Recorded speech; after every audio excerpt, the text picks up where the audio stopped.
বিয়েবাড়ি মানে ভরপুর খাওয়া-দাওয়া আর কনেপক্ষ যেহেতু একটু স্পেশাল কেয়ার তো থাকবেই। হেই গাইস, কেমন আছো তোমরা সবাই? আশা করি অনেক বেশি ভালো আছো।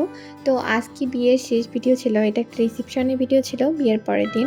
যেহেতু রিসেপশনের ভিডিও তো একটু সাজুগুজু করব না? তো আমরা সুন্দর করে সাজুগুজু করে সবাই মিলে সকাল, সকাল চলে গেলাম ভেন্যুতে। আর স্পটটা এত সুন্দর ছিল, আমার তো ভীষণ ভালো লেগেছে।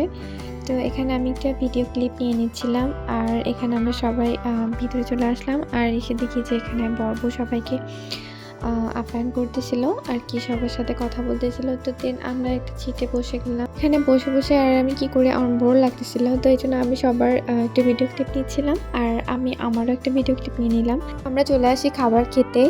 আর খাবার খেতে আমরা সবাই একসাথে বসছিলাম যেহেতু, তো আমরা অনেক মজা করছি, অনেক গল্প করছিলাম সবাই।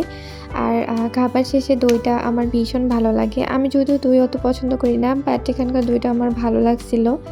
তো দেন আমরা খাওয়া শেষ করে এখানে আমরা জায়গাটা আর কি ঘুরতে আসি।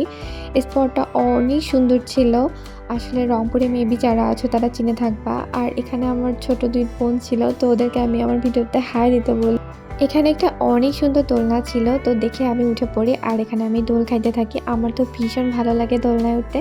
এর অনেকগুলো রাইডস ছিল, তার মধ্যে এটাতে উঠে আমাদের অবস্থা খারাপ। আমরা এখান থেকে একদম পড়ে গেছিলাম আর অনেক ব্যথা পাইছি। আমরা সবাই মিলে অনেক বেশি মজা করি, যদিও পড়ে গেছিলাম তো কি হয়েছে, অনেক মজা করছি আমরা। তো গাইস, আজকের ভিডিওটা এখানেই শেষ করব। তোমাদের আমার ভিডিওটা কেমন লেগেছে অবশ্যই আমাকে কমেন্ট করে জানাবা। আর যদি ভালো লেগে থাকে তাহলে অবশ্যই একটা লাইক দিতে ভুলবা না। আমার পেজটিকে একটা ফলো দিয়ে রাখবা।